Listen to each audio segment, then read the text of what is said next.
Now, it claims to represent the real people, to fight against the elite. It calls our current political systems corrupt. Populism is said to be growing in success around the world, with actors on both the left and the right. Donald Trump, Nicolas Maduro, Rodrigo Duterte. They've all been called populists. So what exactly is populism? Where does it come from? And is it really growing in popularity? To give us his perspective, we're joined on set by political scientist Cristobal Rovira Kaltwasser. Mr. Rovira Kaltwasser, you've written a book on it, in fact, a number of books on it, but maybe I can start with asking that question. What exactly is populism? Because, you know, political parties would all claim they represent the people. Right. Now, this is a good question because my impression is nowadays everybody's using the concept, and I think that we need to be a bit more careful. So the way in which I define, but many colleagues, populism, it's mainly an ideology that has two characteristics. The first one is there is a distinction between the pure people and the corrupt elite. This distinction is moral. The people is good, the elite is bad. And secondly, populism means always defending popular sovereignty by all means.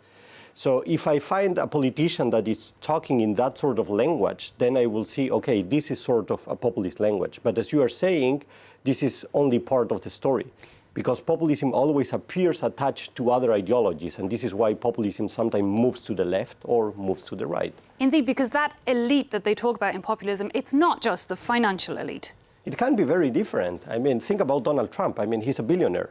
And he sometimes says, okay, we have a corrupt elite, but he talks mainly about draining the swamp in Washington. So he's talking mainly about the political elite. So each populist actor is going to define the elite in different ways, and this is why populism sometimes moves into one direction or in the other one. And the same for the people.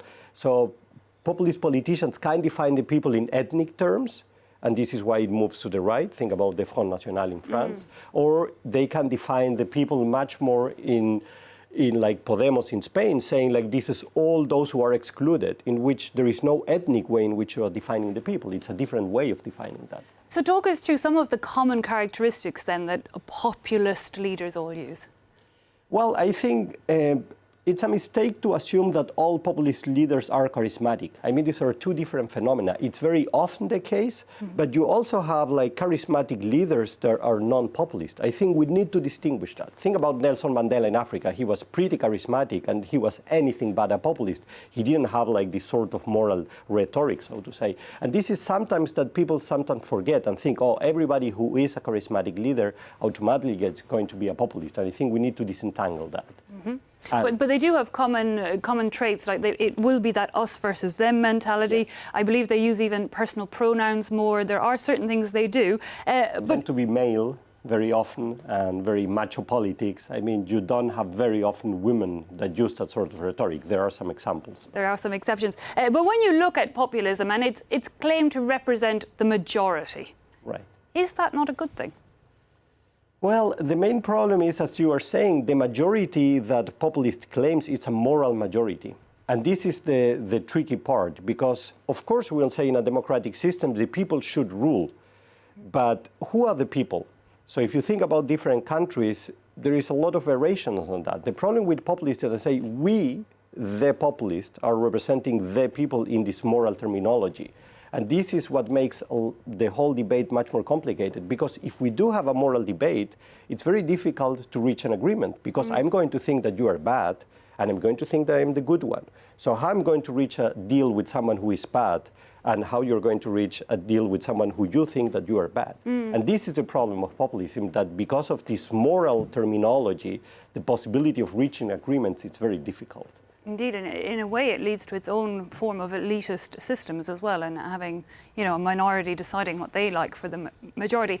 We are being told that it is on the rise across the world. Yes. A lot of people point the finger of blame to recessions and financial issues, but you say that's too simple. No, I think this is way too simple. I mean, my best example, I mean, if you think about Western Europe, the most voted populist radical right party in Western Europe is in Switzerland, Schweizerische Volkspartei.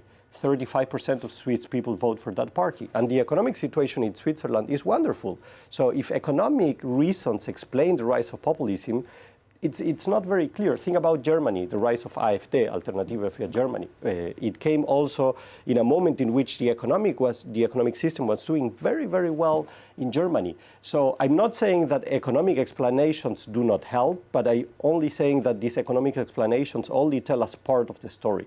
I think it's much more complex than that. It's more that disconnect between voters and the people in power. Exactly. When you have politicians, a political system that is not able to connect with what the people are thinking, then the possibility that populism might rise is much bigger. This sometimes is related to economic malfunctioning, but very often to political malfunctioning. So what would the consequence then be of these populist leaders and populism on our democracies? Well, the consequences, I always try to say, can be both positive and negative. I mean, there are many reasons why they can have a negative impact. This whole majority discourse might have an impact on key institutions of liberal democracy. Normally, a populist leader is going to say, I want to control those institutions. Think about Supreme Court or different kinds of tribunals, etc. But it might have also positive impacts. For example, we normally say that turnout levels have been decreasing all over the world. But when you have populist actors coming into power or trying to gain some power, what will happen is they will be able to mobilize sectors of society that normally don't participate. And it might generate also a counter-mobilization. If you are someone who don't like the populists, you will say, okay, maybe it's good that I go to the polls on that day because I want to cast my vote against those type of actors. It's not a coincidence that in the last European elections, we had for the first time increasing turnout, and I think that might be related to populist actors. And we keep saying that populism is on the rise, but do you think it really is? Because populism is nothing new. It's not new. I think it depends. I think in Europe, it's a relatively new phenomenon that started in the 80s and 90s. But if you think about other countries, I mean, coming from Latin America, you cannot think about Latin American history without thinking about populism. If you think about the US, it's a country in which you had a lot of populist actors in the past. What is new is that in the US, we have a populist president. But if you think about the subnational level in the US, there have been a couple of different politicians that have been using that sort of rhetoric in the past. So in this sense, I think, again, in Europe, it might be a bit newer, but in many other countries of the world, it's not something very new. And finally, how do you think other political parties can counter that populist argument? Well, I think it's difficult because one of the main problems of mainstream political parties is that they tend to moralize the debate. And by this, I mean that they say, we are the good ones and they are the bad ones.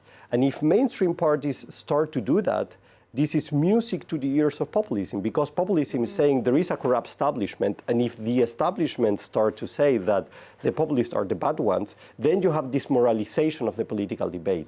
And this is what mainstream political parties need to avoid. What they should try to do is to better understand why is it that many voters are in favor of that type of parties. And that might be in part because of the rhetoric, but maybe also because of the policies that they are defending, which doesn't mean that mainstream parties need to copy that sort of policies, but maybe need to rethink about their own policies to try to please certain factions of the electorate. Here to stay, do you think populism, or the current wave, at least in Europe? I think for Europe, it's going to make a couple of headlines in the coming years. And of course, we're seeing Donald Trump there, and we'll see if he gets re-elected now that he is part of the establishment and the White House. We're out of time, but thanks so much for coming in and giving us a better understanding of that word and movement, populism. Okay, thank you very much.